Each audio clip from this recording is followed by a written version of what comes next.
네, 감사합니다.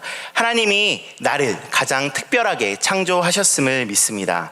그렇게 하나님의 영광스럽고도 놀라운 일에, 특별한 일에 동참하라고 우리를 하나님께서 부르고 계십니다. 이제 그 부르심에 순종하며 나아가는 여러분들이 되시기를 축복합니다. 혹시 미운 아기 오리라는 이야기를 알고 계십니까? 우리가 너무나도 잘 알고 있는 이야기인데요, 잠깐 줄거리를 설명드리도록 하겠습니다. 이 아기 오리들이, 새끼 오리들이 태어났는데 막내가 형들과는 조금 다른 모습으로 태어나게 됩니다. 그리고 그렇게 모습이 다르다고 왕따를 당하죠. 괴롭힘을 당하고 고통을 받습니다. 그리고 그 괴롭힘과 고통을 견디지 못한 미운 아기 오리는 집을 떠나 방황하기 시작합니다. 혹독한 겨울을 지나고 봄을 맞이하고 그렇게 시간을 지내면서 집을 떠나서 세상 가운데에서 방황을 합니다.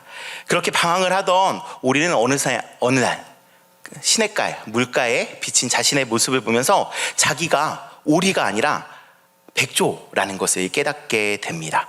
스스로가 또 자신이 그렇게 동경하던 백조라는 것을 깨닫게 되죠.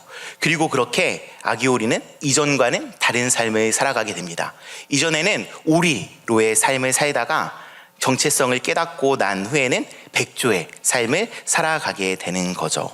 우리가 너무나도 잘 아는 이야기입니다. 그리고 이 이야기는 예수 그리스도를 믿는 우리에게 많은 생각을 하게 합니다.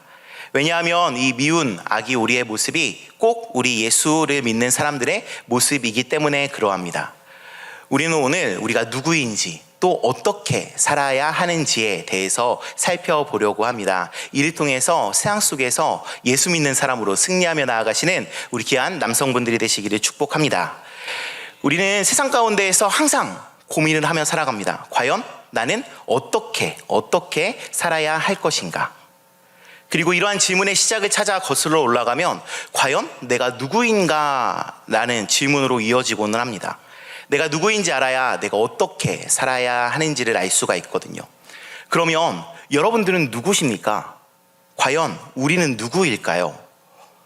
나는 누구인가? 이 질문에서 나를 인간으로 바꾸면 예로부터 많은 사람들이 고민하던 질문이 되죠. 인간이란 과연 어떠한 존재인가? 고래로 많은 사람들이 그 답을 찾기 위해서 노력했습니다. 그러나 아무도 명쾌하게 그 답을 내리지 못했어요. 많은 사람들이 수많은 답을 내놨지만 정답은 없었습니다. 그만큼 어려운 질문이 바로 이 질문인데요. 그런데 이러한 어려운 질문에 대한 답을 명료하게 말하고 있는 책이 있어요. 바로 우리가 믿는 이 성경이죠. 성경만이 이 질문에 대해서 정확하고 명료하게 답을 하고 있습니다. 창세기 1장 27절입니다. 하나님이 자기 형상 곧 하나님의 형상대로 사람을 창조하시되 남자와 여자를 창조하시고. 성경은요, 우리가 창조주이신 하나님이 지으신 피조물이라고 이야기를 합니다. 사실 모든 만물이 그러하죠. 하나님이 온 세상을 창조하셨으니 하나님의 다른 모든 것들을 다 피조물이라고 말할 수 있을 것입니다. 그런데요, 그런 피조물 중에 인간은 조금 독특합니다. 다른 피조물과는 다른 존재죠. 인간은 하나님이 만드신 모든 것을 능가하는 그런 피조물입니다. 그런 차이점이 창조의 과정 가운데 명백하게 드러나는데요. 먼저 첫 번째 차이는 창조의 방법에서 드러납니다. 하나님께서는요, 만물을 만들 때 간결하게 말씀으로 명령하셔서 이 세상을 창조하셨습니다. 있으라고 하시니까 있게 되었고 나뉘라고 하시니까 나뉘게 되었죠. 그런데 인간은 다릅니다. 인간은 하나님께서 계획을 하고 만드시거든요. 26절입니다. 하나님이 이르시되 우리의 형상을 따라 우리의 모양대로 우리가 사람을 만들고 그들로 바다의 물고기와 하늘의 새와 가축과 온 땅과 땅에 기는 모든 것을 다스리게 하자 하시고. 이 구절을 보면요, 하나님께서 계획을 하고 계신 거예요. 우리의 모양대로 인간을 만들자고 말이죠. 오직 인간만 하나님께서 계획을 하시고 창조하셨습니다.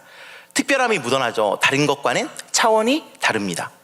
두 번째 차이점은요, 오직 인간만 창조주이신 하나님의 형상대로 만드셨다라는 점입니다.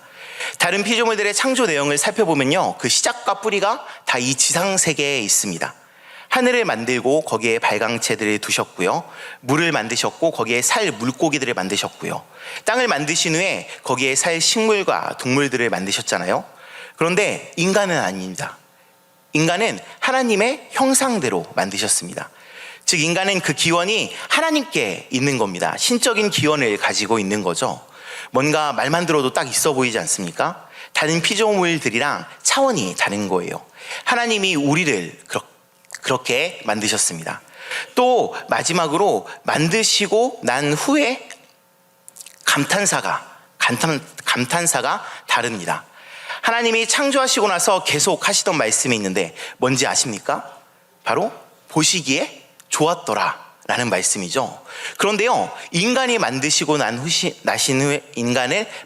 나신 후에는요, 보시기에 심히 좋았더라고 말씀을 하고 계십니다. 이 모든 것들이 다 하나님께서 인간을 다른 피조물들보다 더 귀하게, 특별하게 창조하셨다라는 증거입니다. 특별히 성경은요, 우리 인간이 창조 사역의 절정, 클라이막스임을 잘 알려주고 있습니다. 27절을 새 번역본으로 다시 한번 읽어드릴게요. 하나님이 당신의 형상대로 사람을 창조하셨으니 곧 하나님의 형상대로 사람을 창조하셨다. 하나님이 그들을 남자와 여자로 창조하셨다. 성경에서 단어 반복이 매우 중요하다라는 거 다들 잘 알고 계시죠? 그런데 여기에 이 창조라는 단어가 무려 3번이나 등장을 하고 있는 겁니다. 심지어 이 단어는 하나님께만 사용되는 단어거든요. 그런 단어가 무려 3번이나 사용되고 있는 거죠. 이는 하나님의 창조 사역의 절정이 바로 인간이라는 것을 여실히 드러내는 표현입니다. 그 무엇보다 귀하게 여기신, 또 가장 영광스럽게 창조하신 피조물이 바로 인간, 우리들이라는 거죠.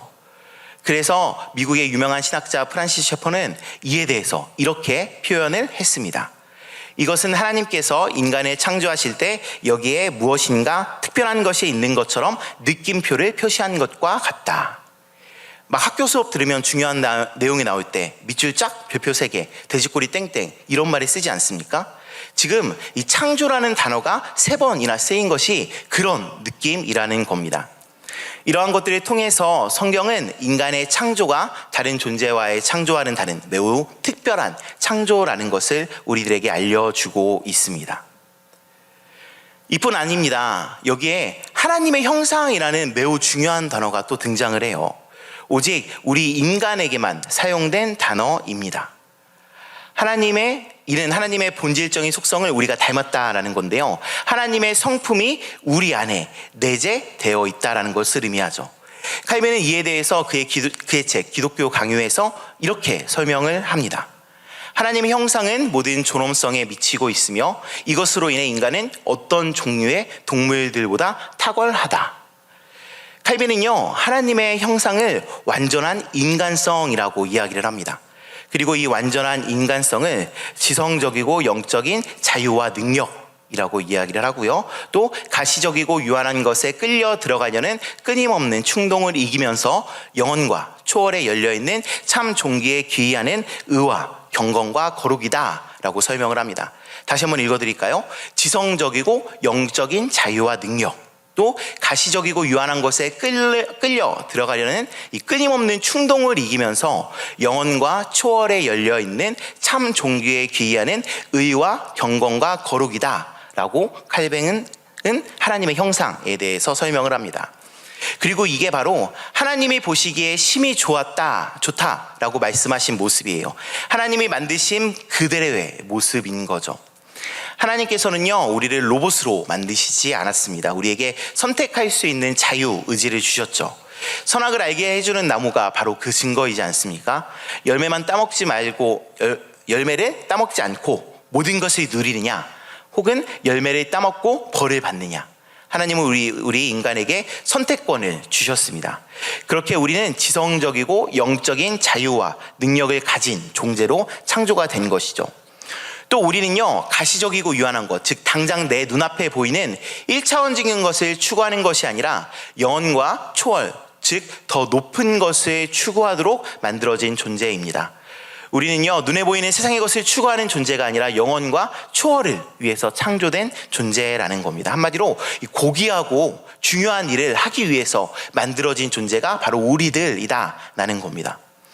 그리고 그 고귀하고 중요한 일이 무엇인지는요, 이사야서 43장 7절을 보면 알 수가 있습니다. 제가 읽어드릴게요. 내 이름으로 불려지는 모든 자, 곧 내가 내 영광을 위하여 창조한 자를 오게 하라. 그를 내가 지었고 그를 내가 만들었느니라. 인간은요, 하나님의 영광을 위해 창조되었습니다. 이게 바로 우리의 창조 목적이고요, 존재 목적입니다. 그런데 죄로 인해서 모든 것이 망가져 버렸죠. 하나님의 형상을 잃어버렸고, 그렇게 원래 지성적이며 영적인 자유와 능력을 가진 존재였던 우리가 알아야 할 것을 알지 못하는 어리석은 존재, 그렇게 죄에 묶인 존재가 되었습니다.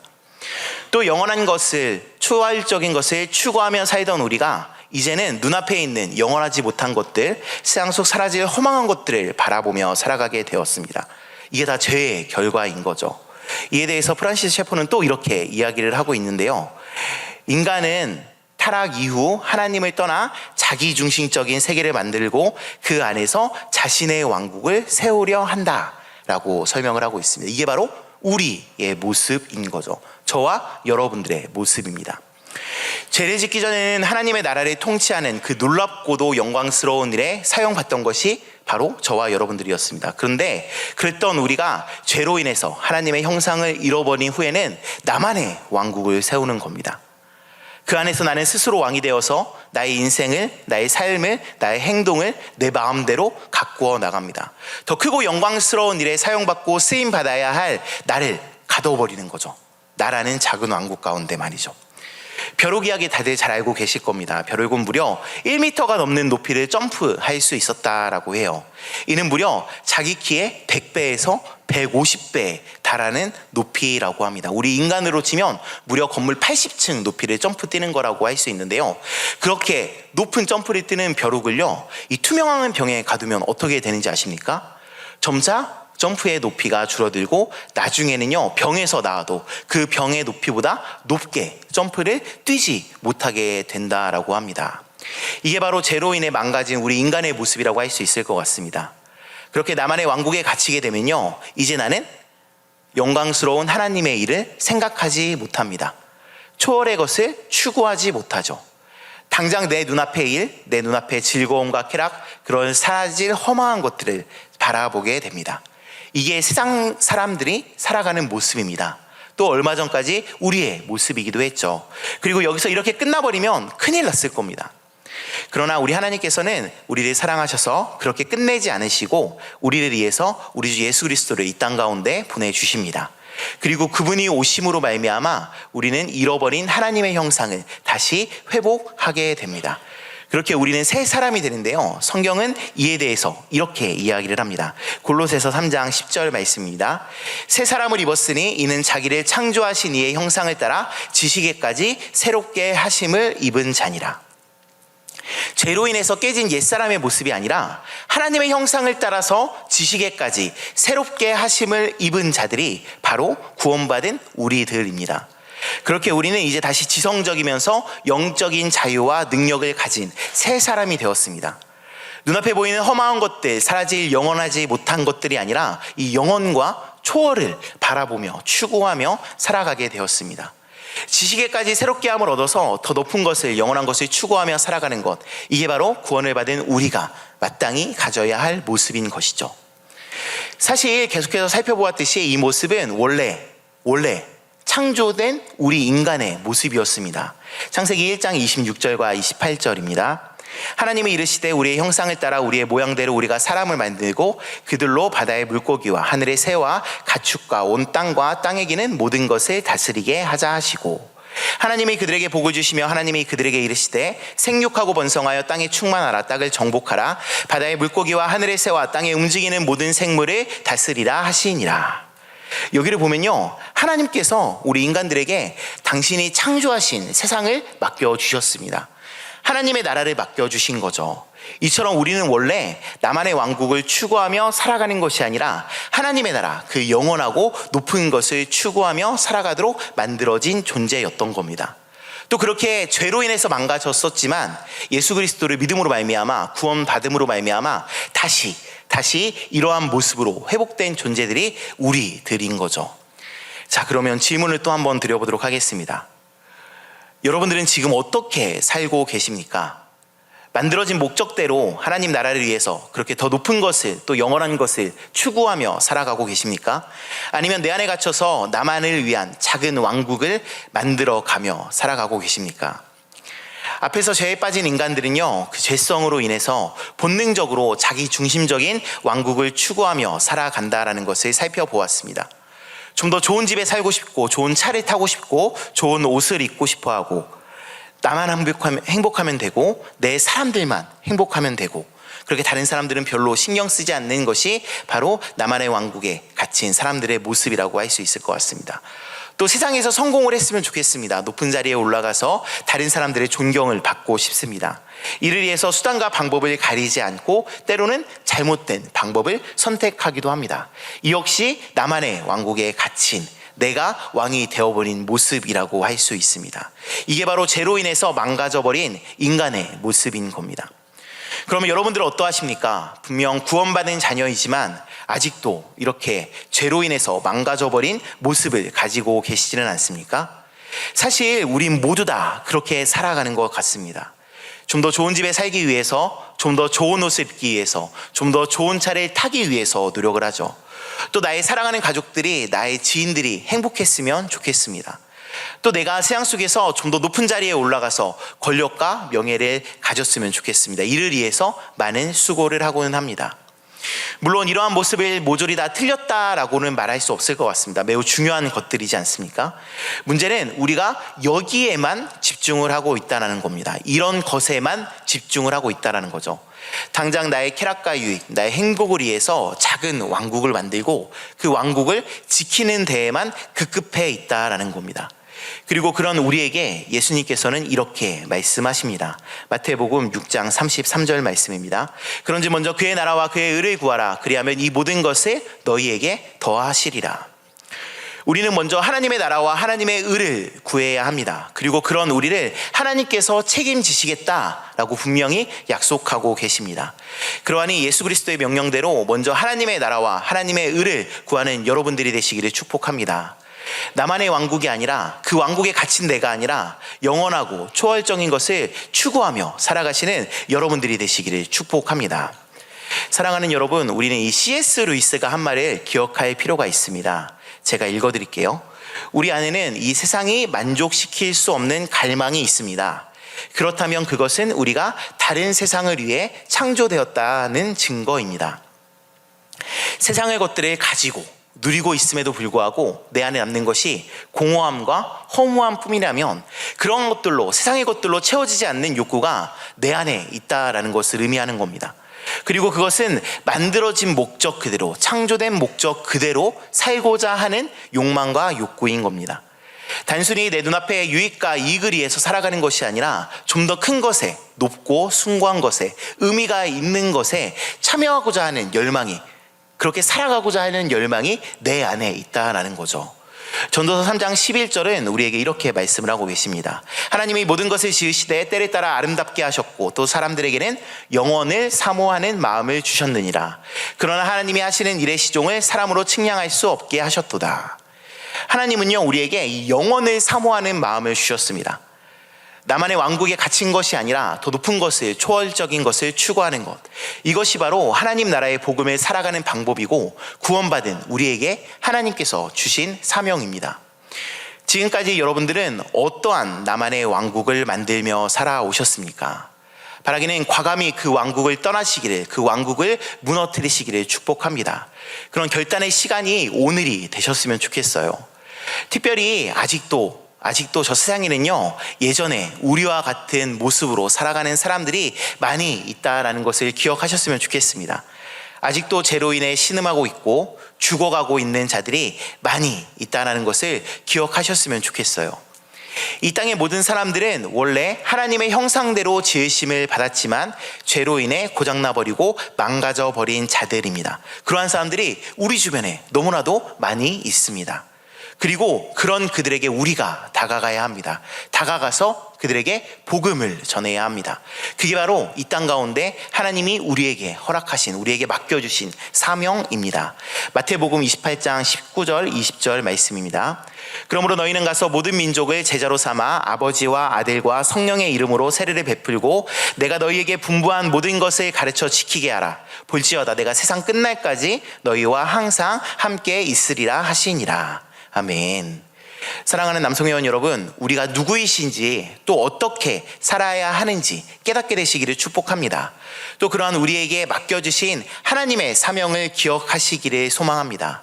이 사명이 바로 하나님의 영광을 추구하는 삶이라는 것을 기억하셔야 할 필요가 있습니다. 존 파이퍼 목사님은 이런 이야기를 하셨습니다.